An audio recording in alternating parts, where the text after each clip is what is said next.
Hello दोस्तों, आप सभी का स्वागत है आईएसएल क्लासेस पे। आज जो है हम लोग इकोनॉमिक्स के बारे में पढ़ेंगे कि इकोनॉमिक्स के आज बेसिक चैप्टर के बारे में हम लोग पढ़ेंगे कि इकोनॉमिक्स क्या होता है। इकोनॉमिक्स के बारे में हम लोग ये समझने का प्रयास करेंगे कि इकोनॉमिक्स कितने प्रकार के होते हैं, इकोनॉमिक्स के कौन कौन से टाइप होते हैं, इकोनॉमिक्स क्या होता है, इकोनॉमी क्या होता है यानी अर्थशास्त्र क्या होता है और अर्थव्यवस्था क्या होता है। तो आज का चैप्टर यानी फर्स्ट चैप्टर इकोनॉमिक्स का पढ़ेंगे एक बेसिक इंट्रोडक्शन के तौर पर। उसके बाद फिर हम लोग आगामी जो है इसी के साथ जो है मनी एंड बैंकिंग के बारे में फिर हम अगला चैप्टर लेके आएंगे। तो आज जो है हम लोग बेसिक चैप्टर के बारे में हम लोग पढ़ेंगे, अध्ययन करेंगे। ठीक है, तो देखिए जहाँ पे कैमरा की ज़रूरत पड़ेगा, जहाँ पे समझाने की बात आएगी तो वहाँ पे हम आपको कैमरा ऑन कर देंगे। बाकी फिर हम लोग पीडीएफ के माध्यम से आज हम लोग उसको अध्ययन करेंगे और आप लोग इसको नोट्स उतार के नोट्स भी एक तरह से प्रॉपर बना सकते हैं, क्योंकि मैंने एक दो बुक से अध्ययन करके मैंने इन तरह का नोट्स आप लोग के लिए बनाया है। ठीक है, तो देखते हैं। देखिए, कह रहा है अर्थव्यवस्था यानी कि आप लोग इस चीज़ को समझते होंगे कि देखिए यहाँ पे ध्यान से समझिएगा। देखिए यहाँ पे कह रहा है कि अर्थशास्त्र यानी इकोनॉमिक्स, इकोनॉमिक्स के बारे में हम लोग समझेंगे। तो देखिए समझना है सबसे पहले कि हम्म, कि इकोनॉमिक्स जो होती है यानी अर्थशास्त्र जो है, अर्थशास्त्र के बारे में हम लोग अध्ययन करेंगे। अर्थशास्त्र के बारे में हम लोग इस चीज़ का अध्ययन करेंगे कि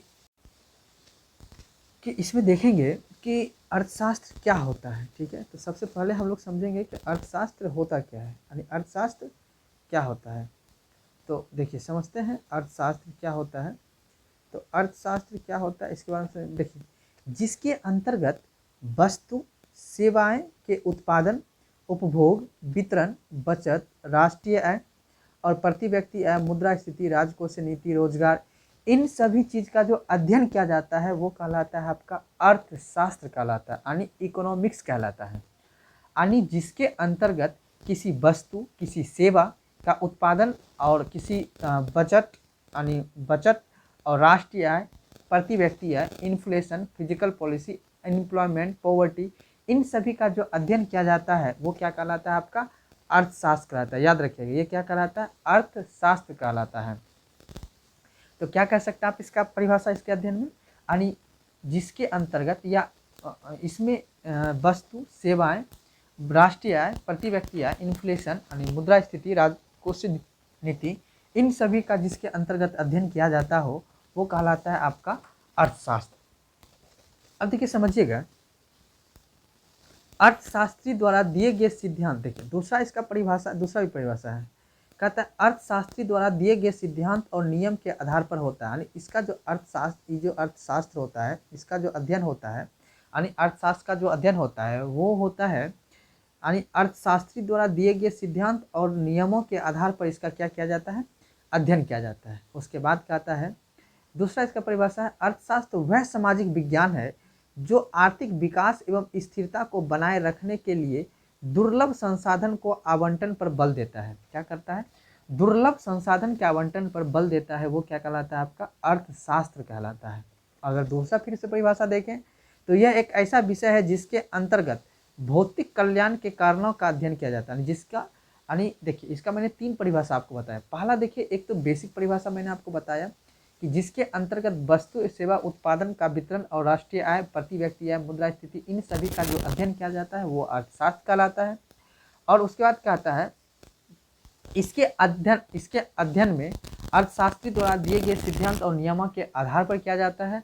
और दूसरा मैंने परिभाषा इसका बताया कि अर्थशास्त्र वह सामाजिक विज्ञान है जो आर्थिक विकास एवं स्थिरता को बनाए रखने के लिए दुर्लभ संसाधन का आवंटन पर बल देता हो, वह कहलाता है आपका अर्थशास्त्र कहलाता है। तीसरा जो परिभाषा है इसका, तीसरा परिभाषा ध्यान रखिए, यह एक ऐसा विषय है जिसके अंतर्गत समाज के भौतिक कल्याण के कारणों का अध्ययन किया जाता है। देखिए अब समाज के भौतिक कल्याण कौन कौन से, देखिए आपको पता है कि किसी भी देश का जब अर्थव्यवस्था का हम जब अध्ययन करते हैं तो उसका मेन होता है कि उसके जो संसाधन है, उसके संसाधन का हम लोग किस तरह से जनता के कल्याण के लिए कार्य कर सके, वो क्या कहलाता है आपका यहाँ पे भौतिक संसाधन कहलाता है। अब देखिए तीसरा है अर्थशास्त्र का जो शाब्दिक अर्थ होता है वो होता है धन का शास्त्र। क्या होता है, धन का शास्त्र। इसका शाब्दिक अर्थ क्या होता है, अर्थशास्त्र का क्या होता है, धन का शास्त्र। अब देखिए समझिएगा यहाँ पे, अब देखिए एडम स्मिथ ने अपने पुस्तक वेल्थ ऑफ नेशन में इसे धन का विज्ञान कहा है। यानी अर्थशास्त्र को एडम, और आपको पता है अर्थ फादर्स ऑफ जो अर्थव्यवस्था अर्थशास्त्र है उसे किसे कहा जाता है, एडम स्मिथ को कहा जाता है। तो आपको याद रखना है कि एडम स्मिथ ने अपनी पुस्तक वेल्थ ऑफ नेशन में इसे धन का विज्ञान कहा है। अब देखिए समझिएगा अर्थशास्त्र, अब देखिए यहाँ पे समझिएगा इकोनॉमिक्स यानी अर्थशास्त्र धन की शास्त्र की क्या है, एक अर्थशास्त्र है। अब देखिए समझिए आज के समय में क्या है, संसाधन क्या होता है, सीमित है, पर इच्छाएं क्या है, असीमित है। अब देखिए यहाँ पे समझिएगा संसाधन क्या है आपकी, सीमित है, और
अगला चैप्टर को हम लोग अगला हम लोग देखते हैं अगला टॉपिक क्या आता है। अब देखिए अगला टॉपिक सबसे मोस्ट इम्पॉर्टेंट टॉपिक है, ये बहुत ही काम का टॉपिक है, इसको देखना है अभी हम लोग को। तो देखिए ये है अर्थव्यवस्था के प्रकार। अब हम देखना है अर्थव्यवस्था का वर्गीकरण क्या क्या होते हैं। तो हम लोग जो है अर्थव्यवस्था के वर्गीकरण के बारे में हम लोग समझेंगे। तो थोड़ा सा देखते हैं अर्थव्यवस्था का वर्गीकरण के बारे में हम लोग।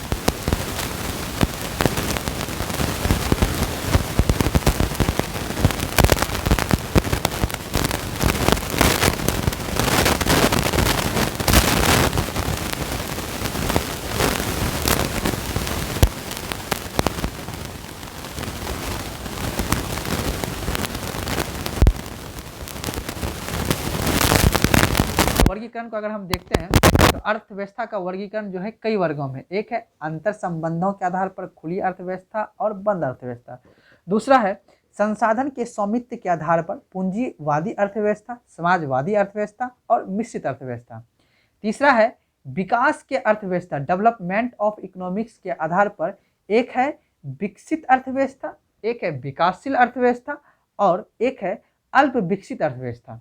अब है विभिन्न क्षेत्रों के भूमिका के आधार पर कृषि आधारित अर्थव्यवस्था, उद्योग आधारित अर्थव्यवस्था, सेवा आधारित अर्थव्यवस्था और तीसरा है चौथा है निर्भरता के आधार पर अर्थव्यवस्था और पांचवा है आयोजन के आधार पर अर्थव्यवस्था। तो इन सभी चीज़ों को हमें देखना है।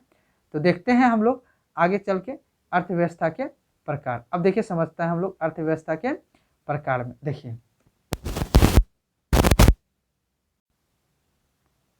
अब देखिए हम लोग देखेंगे इसमें कि अर्थव्यवस्था के प्रकार के बारे में, यानी अंतर संबंध के आधार पर अर्थव्यवस्था के प्रकार। पहला देखेंगे तो पहला है खुली यानी ओपन इकोनॉमी। ओपन इकोनॉमी क्या होता है, यानी इस अर्थव्यवस्था में वस्तु और सेवाएं के आयात और निर्यात की स्वतंत्रता होती है। यानी इसमें जो है खुली अर्थव्यवस्था में क्या होता है, वस्तु एवं सेवाएं के आयात निर्यात की क्या होती है, स्वतंत्रता होती है। तो इस तरह से कह सकते हैं ये क्या है, आपका खुली अर्थव्यवस्था है। और यह अर्थव्यवस्था संसाधनों के मुक्त आगमन का समर्थन करती है।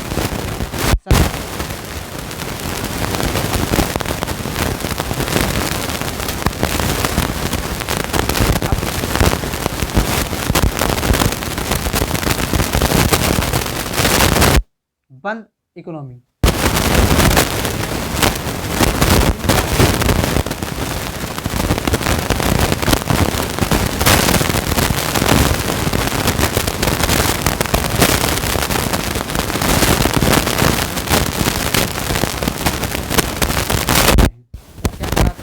बंद अर्थव्यवस्था कहलाते हैं। इससे जो समझ सकते हैं आप, ये जो बंद अर्थव्यवस्था है आपका, ये समझ सकते हैं आप कि इस अर्थव्यवस्था में आयात निर्यात पूर्णतः क्या होती है, प्रतिबंधित होती है। जिसमें आयात निर्यात प्रतिबंधित होती है वो क्लोज इकोनॉमी कहलाती है। जिसमें आयात निर्यात की स्वतंत्रता होती है वो बंद इकोनॉमी कहलाती है। इसमें संरक्षणवादी नीति को प्राथमिकता दी जाती है। याद रखिएगा क्लोज इकोनॉमिक्स में जो है संरक्षणवादी नीति को प्राथमिकता दी जाती है। ये एक आदर्श स्थिति है। ये क्या है, एक आदर्श स्थिति है। तो इस चीज़ को समझना है। अब देखिए ऐसी स्थिति में अर्थव्यवस्था का संसाधन पर्याप्त मात्रा में उपलब्ध होना चाहिए, तो याद रखना है। अब देखिए नेक्स्ट हम लोग करेंगे संसाधन स्वामित्व के आधार पर अर्थव्यवस्था के प्रकार। संसाधन स्वामित्व के आधार पर अर्थव्यवस्था के प्रकार, अब हम लोग ये समझेंगे। अब देखिए संसाधन स्वामित्व के आधार पर जो अर्थव्यवस्था का प्रकार निकल के आया, तो आपको इस चीज़ को समझना है। एक तो है पूंजीवादी अर्थव्यवस्था, दूसरा है समाजवादी अर्थव्यवस्था और तीसरा है मिश्रितवादी अर्थव्यवस्था। अब देखिए पूंजीवादी अर्थव्यवस्था की अगर हम बात करें तो पूंजीवादी अर्थव्यवस्था यह नीति जो है 1766 में एडम स्मिथ के द्वारा द वेल्थ ऑफ नेशन से मानी जाती है। ठीक है। अब याद कि पूंजीवादी अर्थव्यवस्था में इसमें कीमत का निर्धारण बाजार शक्तियों द्वारा किया जाता है। याद रखिएगा, पूंजीवादी अर्थव्यवस्था यानी कैपिटल इकोनॉमी जो है उसमें जो है कीमत का जो रेट का निर्धारण होता है वो मार्केट तय करता है, इसलिए इसे बाजार आधारित अर्थव्यवस्था भी कहते हैं। याद रखना है पूंजीवादी अर्थव्यवस्था जो है वो बाजार आधारित अर्थव्यवस्था भी होती है। अब देखिए फिर आगे हम लोग देखते हैं, अगर आगे बात करें, इसमें आर्थिक क्रिया का संचालन निजी क्षेत्र के तौर पे होता है। याद रखना है यानी इसमें जो है यानी पूंजीवादी अर्थव्यवस्था में जो है आर्थिक क्रिया का संचालन किस तौर पे होता है, निजी तौर पे होता है, और निजी क्षेत्र का मुख्य उद्देश्य होता है क्या चीज़ कमाना, प्रॉफिट कमाना। याद रखिएगा पूंजीवादी अर्थव्यवस्था जो है बाजार आधारित अर्थव्यवस्था होती है और इसका मुख्य उद्देश्य होता है निजी क्षेत्र के द्वारा इसका क्या करना, संचालन करना यानी कार्य करना, और निजी क्षेत्र का मुख्य उद्देश्य होता है लाभ कमाना। एडम स्मिथ के अनुसार यह अर्थव्यवस्था वो हस्तक्षेप की नीति का पालन करता है, यानी इसमें कोई हस्तक्षेप नहीं कर सकता है, वो हस्तक्षेप नीति का क्या करता है, पालन करता है। अर्थात आर्थिक क्रिया में सरकार का हस्तक्षेप नहीं होता है, इसलिए इसे मुक्त अर्थव्यवस्था कहते हैं। आर्थिक स्वतंत्रता रहती है, वस्तु एवं सेवाएं में विविधता, सरकार का हस्तक्षेप नहीं होता। याद रखना है इसमें वस्तु एवं सेवाएं की विविधता नहीं होती है और सरकार का भी हस्तक्षेप नहीं होता है। तो आपको पता है पूंजीवादी अर्थव्यवस्था जो है ये आपका अमेरिका जैसे देश में अपनाया जाता है पूंजीवादी अर्थव्यवस्था। अब बात करते हैं हम लोग समाजवादी अर्थव्यवस्था क्या होता है। अब देखिए समाजवादी अर्थव्यवस्था की अगर बात करें तो समाजवादी अर्थव्यवस्था जो है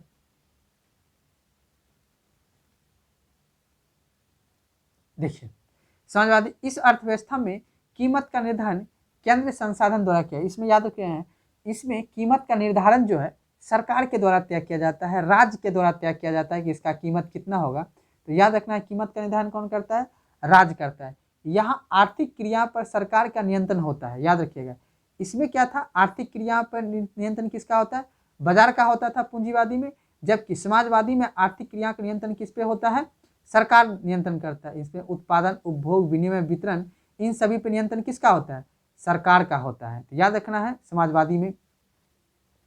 दूसरी पॉइंट अगर हम देखें मिश्रितवादी अर्थव्यवस्था में, इसमें इस अर्थव्यवस्था में आर्थिक क्रियाएं में सरकार की भूमिका सीमित होती है तथा निजी क्षेत्र का उत्पादन की स्वतंत्रता भी दी जाती है।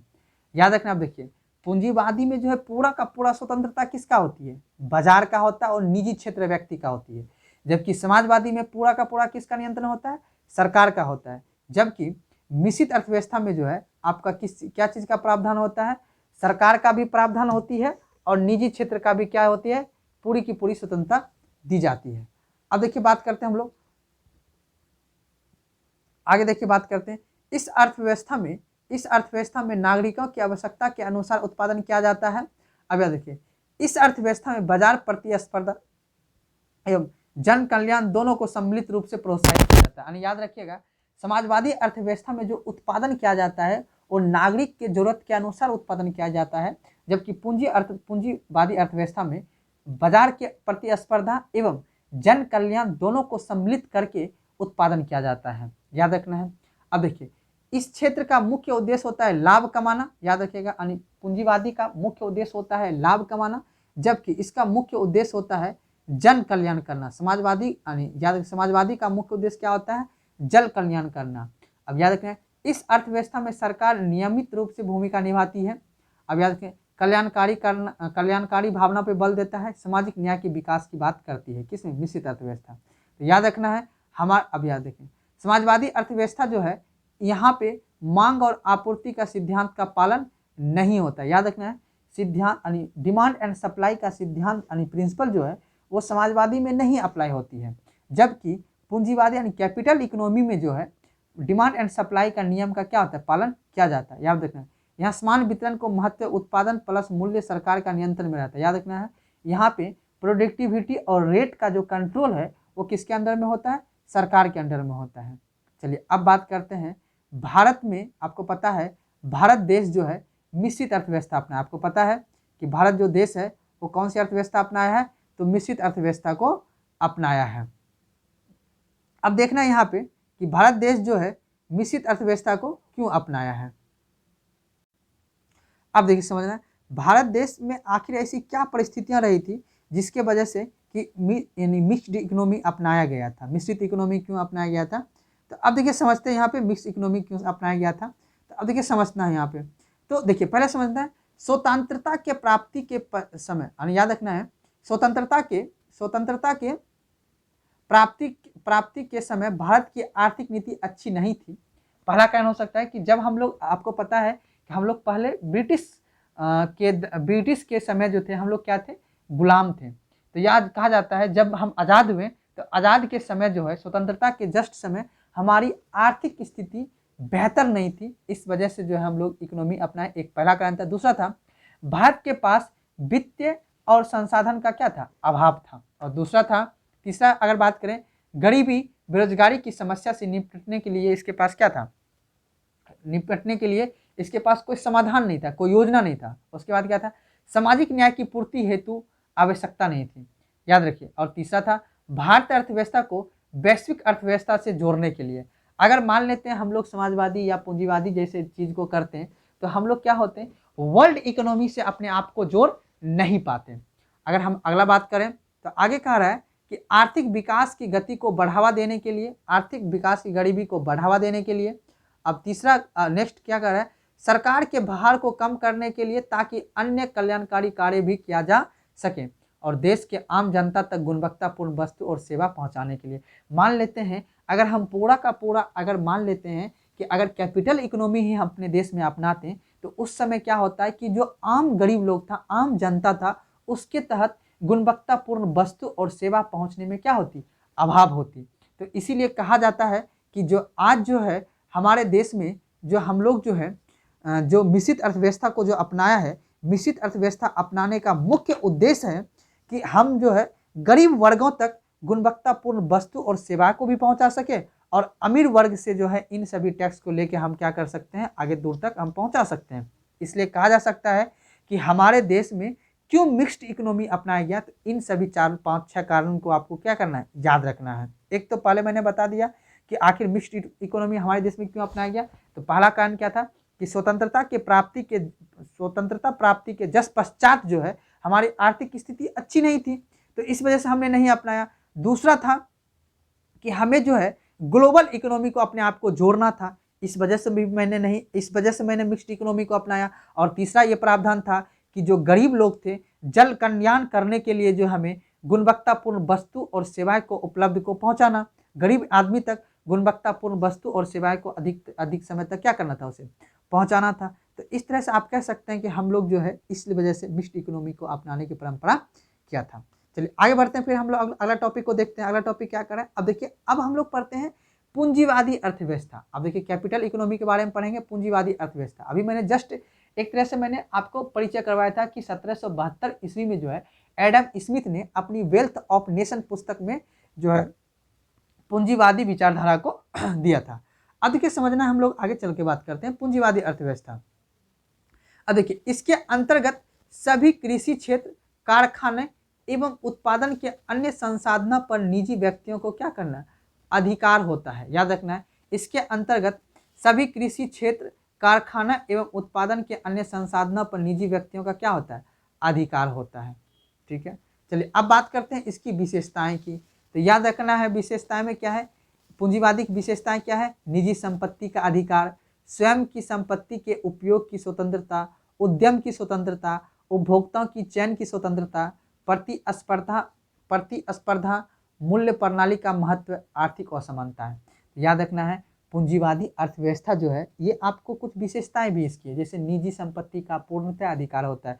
जैसे मान लें अमेरिका जैसा देश जो है, अमेरिका जैसा देश में आपको पता है कैपिटल इकोनॉमी को अपनाया गया है। तो कैपिटल इकोनॉमी में आपको पता है कि निजी संपत्ति का अधिकार होता है, स्वयं की संपत्ति के उपयोग की स्वतंत्रता होती है, उद्यम की स्वतंत्रता होती है, उपभोक्ता की चयन की स्वतंत्रता होती है, प्रतिस्पर्धा की मूल प्रणाली का महत्व होता है, आर्थिक असमानताएं भी होती है। चलिए अब आगे हम लोग जो बात करते हैं, देखिए आगे समझिएगा। अब देखिए आगे बात करते हैं, यह व्यवस्था में क्या कैसे और किसके लिए उत्पादन किया जाता है, ये भी समझना पूंजीवादी में। देखिए अब देखिए पूंजीवादी के जो अब विशेषता लाभ देखिए क्या होता है, पूंजी निर्माण का उच्च दर होता है, आर्थिक विकास में समृद्धि बहुत फास्ट होती है, संसाधनों का यानी उच्चतम उपयोग किया जाता है, न्याय संगत एवं लोकतांत्रिक होते हैं, उद्यम एवं जोखिम उठाने की प्रोत्साहन मिलता है। मान लेते हैं जो कैपिटल इकोनॉमी होती है, कैपिटल इकोनॉमी में क्या होती है कि जो उद्योग होती है, इंडस्ट्री होता है, वहाँ पे अधिकतम से अधिकतम लोग क्या करते हैं, उसे जोखिम उठाने की प्रयास करता है। अब देखिए आगे बात करते हैं पूंजीवादी की हानियाँ क्या क्या होती है, आलोचनाएं क्या क्या है। तो याद रखना, देखिए पूंजीवादी के आलोचनाएं में क्या क्या है, यानी कमियाँ क्या क्या है। मानव कल्याण में कमियाँ, गरीब आदमी गरीब ही रह जाता है, अमीर व्यक्ति और ज़्यादा अमीर बनता है, तो ये क्या इसकी कमियाँ हैं। आर्थिक स्थिरता एवं बेरोजगारी, यानी आर्थिक इकोनॉमी जो है कम स्थिरता रहती है, जैसे मानते हैं अमीर क्षेत्र में अमीर व्यक्ति सिर्फ अमीर हो रहा है, गरीब व्यक्ति गरीब रह जाता है। उसके बाद देखिए आगे बात करते हैं मानव कल्याण, मानव अधिकार पर संपत्ति अधिकारों की वरीयता, सामाजिक और न्याय की आर्थिक असमानता, संसाधनों का दोषपूर्ण, तो इन सभी चीज़ को भी देखना है। अब देखते हैं आगे बात करते हैं हम लोग समाजवाद। देखिए समाजवाद में क्या है, इसमें आर्थिक क्रियाएं निर्धारण सरकार करता है, आपको मैंने बेस्ट बताया था, तथा कीमत संसाधन पर निर्धारण ये सभी भी सरकार करता है। जस्ट में अब देखिए इसकी विशेषता को देखना है, इसकी विशेष उत्पादन के संसाधन पर सामाजिक स्वामित्व होता है, निजी उद्यम का ना होना, आर्थिक समानता होता है, अवसर की समानता होता है, आर्थिक नियोजन भी होता है। तो आर्थिक समानता होता है, अवसर की समानता होता है, आर्थिक नियोजन होता है, सामाजिक कल्याण और सामाजिक सुरक्षा भी होता है, वर्गहीन समाज होती है। अब देखिए इसके बात करते हैं लाभ की। तो लाभ में आप लोग देखिएगा, लाभ में होता है सामाजिक न्याय, संसाधनों का बेहतर आवंटन, यानी त्वरित आर्थिक समृद्धि, उत्पादन क्षमता में सुधार, सामाजिक सुरक्षा एवं कल्याण, आर्थिक स्थिरता। अब देखिएगा हानियां में क्या है, नौकरशाही एवं लाल फीताशाही, इसकी क्या है हानि है। यानी मान लेते हैं कि जैसे ही वहाँ पे नौकरशाही ज़्यादा हो जाता है, व्यवसाय एवं अनियुक्तता हो जाता है, संसाधन की अनुचित आवंटन होता है, प्रोत्साहन का अभाव होता है, आर्थिक स्वतंत्रता का ना होना, राज्य में सत्ता का संकेंद्रण होना, निजी स्वतंत्रता की क्षति होना, ये सभी क्या हो जाता है यहाँ पे आपके। अब देखिए मिश्रित अर्थव्यवस्था का मैंने विशेषता को समझिए। देखिए मिश्रित अर्थव्यवस्था में क्या है कि सार्वजनिक एवं निजी क्षेत्र का सह अस्तित्व होता है, मूल्य प्रणाली एवं सरकारी दिशा निर्देश की भूमिका होता है, सरकार द्वारा विनियमन एवं निजी क्षेत्र का नियंत्रण होता है। अब आगे बात करना है, उपभोक्ता एवं संप्रभुता का संरक्षण होता है, आर्थिक असमानता में कमी होता है, एकाधिकार पे क्या होता है नियंत्रण होता है। इस तरह से ये कह सकते हैं आपकी क्या है ये विशेषता है। अब देखिए हम लोग बात करेंगे, हम लोग जो आगे बात करेंगे वो है विकास की अवस्था के आधार पर। याद रखना है क्या है, विकास की अर्थव्यवस्था के अवस्था के आधार पर, यानी विकास की अवस्था के आधार पर जो है हम लोग देखेंगे अर्थव्यवस्था के प्रकार। मैंने बताया था विकास की अवस्था के आधार पर अर्थव्यवस्था के प्रकार। तो देखिए पहला है विकसित अर्थव्यवस्था, दूसरा है विकासशील अर्थव्यवस्था और तीसरा है अल्प विकसित अर्थव्यवस्था। तो अब देखना हमें, देखिए याद रखना है वर्ल्ड बैंक के अनुसार जहां प्रति व्यक्ति सकल राष्ट्रीय आय करीब 12,056 डॉलर तथा उससे अधिक हो, तो उस देश को हम लोग क्या कहते हैं विकसित अर्थव्यवस्था। यानी वर्ल्ड बैंक यानी विश्व बैंक के अनुसार एक परिभाषा दिया गया जहाँ पे पर कैपिटा इनकम जो है लगभग 12,000 डॉलर हो या उससे अधिक हो, तो वो वैसा देश क्या कहलाता है विकसित अर्थव्यवस्था कहलाता है। जैसे अमेरिका है, जापान है, ब्रिटेन है, स्विट्जरलैंड है, ये सभी क्या है विकसित अर्थव्यवस्था है। अब देखिए विकासशील अर्थव्यवस्था क्या होता है, जहाँ जहाँ औद्योगिकरण की प्रतिक्रिया देर से शुरू हुई और इन व्यवस्था में संसाधन तथा विकास की संभावना का आर्थिक दोहन धीरे धीरे शुरू हुआ हो, वैसी अर्थव्यवस्था क्या कहलाता है विकासशील अर्थव्यवस्था कहता है। जैसे मान लेते हैं भारत है, चीन है, ये सभी क्या है विकासशील अर्थव्यवस्था के अंतर्गत आता है। अब देखिए अल्प विकसित इकोनॉमी क्या, अल्प विकसित अर्थव्यवस्था क्या होता है, इसमें उस देश को शामिल किया जाता है जिसका विकास आरंभिक चरण में है तथा आर्थिक संसाधन का दोहन नहीं कर पा रहा है। जो उसको संसाधन मिला है आर्थिक संसाधन, उसका दोहन सही से नहीं कर पा रहा है, वो क्या कहलाता है आपका अल्प विकसित कहलाता है। जैसे मान लेते हैं कि जो अफ्रीका महाद्वीप का जितने भी देश हैं वो लगभग इसी अल्प विकसित के अंतर्गत आते हैं। सोमालिया हो गया, बुरुंडी हो गया, चाड हो गया, नाइजर हो गया, ये सभी क्या है अल्प विकसित के अंतर्गत आते हैं।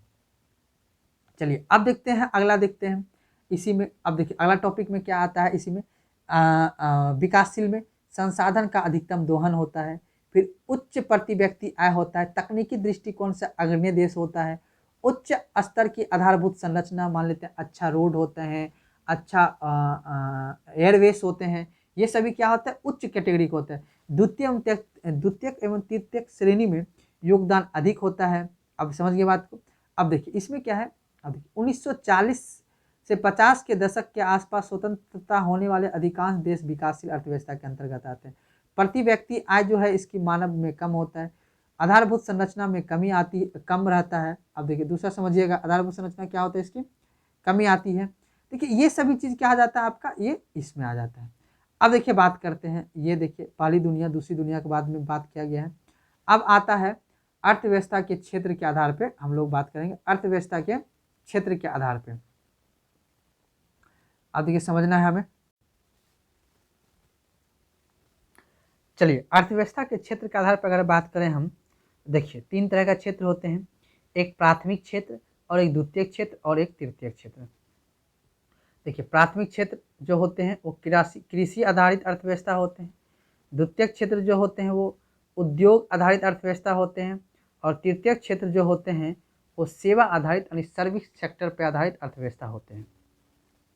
प्राथमिक क्षेत्र में जब किसी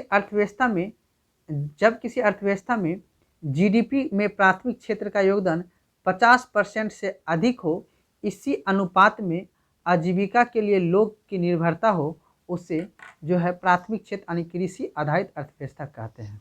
जब किसी अर्थव्यवस्था में जीडीपी में प्राथमिक क्षेत्र का योगदान 50% से क्या हो, अधिक हो, तो वो क्या कहलाते हैं, कृषि आधारित अर्थव्यवस्था कहलाते हैं। अब देखिए इसी में हम लोग आगे समझते हैं। आगे देखिए क्या करें, इस क्षेत्र में प्राकृतिक संसाधन जो है, याद रखना है, इस क्षेत्र में प्राकृतिक संसाधन की सहायता से उत्पादन होता है। यह क्षेत्र जो है, यह क्षेत्र कच्चे माल की आपूर्ति का स्रोत है और यह कृषि एवं पशुपालन क्षेत्र पे है। आज़ादी के बाद भारत भी ऐसी अर्थव्यवस्था थी। उस समय जीडीपी का उत्पादन में कृषि लगभग 55% था, लेकिन अभी घट के 11% हो गई है। यह क्षेत्र प्राथमिक और द्वितीयक क्षेत्र में सहायता करता है। और याद रखना है इसमें क्या है, 55% थी, अभी कितना हो गया, 11% हो गया। अब बात करते हैं हम द्वितीयक अर्थव्यवस्था क्या होता है। देखिए द्वितीयक अर्थव्यवस्था की अगर बात करें तो जब जीडीपी में 50% से अधिक का हिस्सा और लोगों की निर्भरता हो, तो उसे उद्योग आधारित अर्थव्यवस्था कहते हैं। जब जीडीपी में मान लेते हैं उद्योग आधारित में जीडीपी में जब 50% की अधिक हिस्सा और लोगों की निर्भरता हो, तो उसे उद्योग आधारित अर्थव्यवस्था कहते हैं। भारत इस स्थिति में नहीं आ पाया है, किंतु चीन इस स्थिति से गुजर रहा है। इस स्थिति में कच्चा माल मशीनों की सहायता से उत्पादन किया जाता है और इस क्षेत्र में मूल्यवर्धन किया जाता है। निर्माण का क्षेत्र भी इसी क्षेत्र के अंतर्गत आता है। अब बात करते हैं हम लोग सेवा आधारित अर्थव्यवस्था क्या होता है। तो सेवा आधारित अर्थव्यवस्था में जब जीडीपी में 50% से अधिक का योगदान हो, तो सेवा आधारित अर्थव्यवस्था हो जाता है। यह प्राथमिक एवं द्वितीयक क्षेत्र के उत्पादन की गतिविधियों में सहायता करता है और इस क्षेत्र को क्या कहते हैं हम लोग, सेवा आधारित अर्थव्यवस्था कहते हैं। यह प्राथमिक एवं द्वितीयक क्षेत्र के माध्यम से संयोजन करता है। तो याद रखना है इस चीज़ों को। जैसे मान लीजिए कि बैंक हो गया, आपका शिक्षा हो गया, बीमा हो गया, ये सभी क्या है आपका सेवा आधारित क्या हो गया, आपका अर्थव्यवस्था हो गया। अब देखिए समझते हैं हम लोग यहाँ पे भी। तो ये चीज़ को मैंने अभी जस्ट बताया, एक्सप्लेन कर दिया कि मैंने प्राथमिक में कहाँ पे आता है, जैसे कृषि आधारित अर्थव्यवस्था, द्वितीयक में क्या आता है, उद्योग आधारित अर्थव्यवस्था, और तृतीयक क्षेत्रों में क्या आते हैं, जैसे सेवा आधारित अर्थव्यवस्था हो गया। अब देखिए कभी कभी आपने देखा होगा चतुर्थ क्षेत्र भी प्रोजेक्ट। देखिए चतुर्थ क्षेत्र का मतलब होता है ज्ञान कौशल आधारित जो सेवाएं होती है, जैसे सॉफ्टवेयर हो गया, विकास हो गया, ये सभी जो होते हैं वो सभी क्या होते हैं आपके चतुर्थ अर्थव्यवस्था। मतलब देखिए पंचम अर्थव्यवस्था क्या होता है, उच्च स्तर पर निर्णय किया गया सेवा, जैसे व्यावसायिक अधिकारी हो गया, वैज्ञानिक शोध हो गया, विधि हो गया, ई टेक्नोलॉजी हो गया, ये सभी क्या है पंचम क्षेत्र के अंतर्गत आते हैं। चलिए देखिए इस चीज़ को समझ गए बात, यहाँ तक में कोई दिक्कत नहीं। चलिए अब आगे हम लोग बढ़ते हैं। देखिए ये तीनों क्षेत्र को याद रखें, यहाँ से एग्जाम में पूछा जाता है, इस चीज़ को समझिएगा। देखिए प्राथमिक क्षेत्र में आपको देखना कृषि हो गया, मत्स्य खनन और वानिकी, ये सब प्राथमिक क्षेत्र का अंतर्गत आता है। द्वितीय क्षेत्र में हो गया निर्माण हो गया, विनिर्माण हो गया, जल विद्युत हो गया, गैस हो गया, आपूर्ति हो गया, ये सब द्वितीय क्षेत्र हो गया। तृतीय क्षेत्र यानी सेवा क्षेत्र होता है, परिवहन हो गया, व्यापार हो गया, बीमा हो गया, बैंकिंग हो गया, होटल हो गया, चिकित्सा हो गया, लोक प्रशासन प्रतीक्षा, ये सभी क्या है आपका चतुर्थ क्षेत्र में आता है। पंचम क्षेत्र में हो गया ज्ञान हो गया, कौशल हो गया, पोर्टफोलियो प्रबंधन, सॉफ्टवेयर, ये सभी क्या है चतुर्थ क्षेत्र में अंतर्गत है। इसके उच्चतर स्तर पर निर्णय प्रक्रिया में जुड़ी सेवाएं क्षेत्र जैसे वरिष्ठ व्यवसायिक अधिकारी, वैज्ञानिक शोध, ये सभी क्या आता है आपको पंचम श्रेणी के अंतर्गत आते हैं। ई लर्निंग सब जो क्या आते हैं पंचम श्रेणी में आता है। अब देखना है लास्ट बच रहा है आपका निर्भरता के आधार पर अर्थव्यवस्था। देखिए निर्भरता के आधार पर क्या होता है, सेल्फ डिपेंडेंट इकोनॉमी होता है, यानी वह अर्थव्यवस्था जहाँ आवश्यकता के अनुरूप वस्तु और सेवाएं का उत्पादन करने में समर्थ हो, यानी वैसा देश जो वस्तु और सेवा के उत्पादन करने में समर्थ हो, वो क्या कहलाता है सेल्फ इंडिपेंडेंट यानी सेल्फ डिपेंडेंट इकोनॉमी होता है। जैसे इस श्रेणी में अभी कोई ऐसा देश नहीं, पूरा विश्व में ऐसा कोई ऐसा देश नहीं है, ऐसा कोई ऐसा देश नहीं है जो सेल्फ डिपेंडेंट इकोनॉमी हो। देखिए आश्रित अर्थव्यवस्था अपनी आवश्यकताओं की पूर्ति के लिए दूसरे अर्थव्यवस्था पर निर्भर रहती हो, उसे क्या कहते हैं आश्रित यानी डिपेंडेंट इकोनॉमी कहते हैं। तीसरा है परंपरा निर्भर अर्थव्यवस्था, ऐसी अर्थव्यवस्था जो कुछ मामले में आत्मनिर्भर हो और कुछ मामले में दूसरे पे क्या हो आश्रित हो, तो वह अर्थव्यवस्था क्या कहलाता है पारंपरिक निर्भरता अर्थव्यवस्था। अधिकांश देश इसी अर्थव्यवस्था से अभी गुजर रहे हैं, अधिकतर देश इसी में।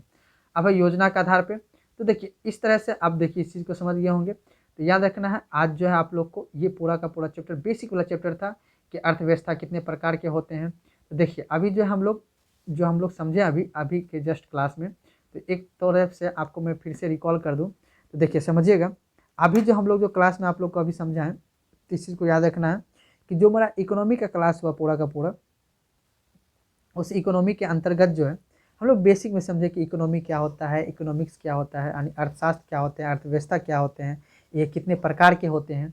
तो इन सभी चीज़ को हमने समझ लिया। उसके बाद जो फिर हम लोग जो है आगे जो हम लोग टॉपिक पढ़ेंगे वो रहेगा मेरा इन्फ्लेशन और नेशनल इनकम के बारे में पढ़ेंगे। तो कल के क्लास में हम लोग क्या करेंगे नेशनल इनकम के बारे में पढ़ेंगे। नेशनल इनकम क्या होता है, वो कितने प्रकार का, जीडीपी क्या होता है, एनडीपी क्या होता है, इन सभी चीज़ों की। तो आज की क्लास आपको कैसा लगा वो बताना है आप लोगों को, ठीक है। धन्यवाद।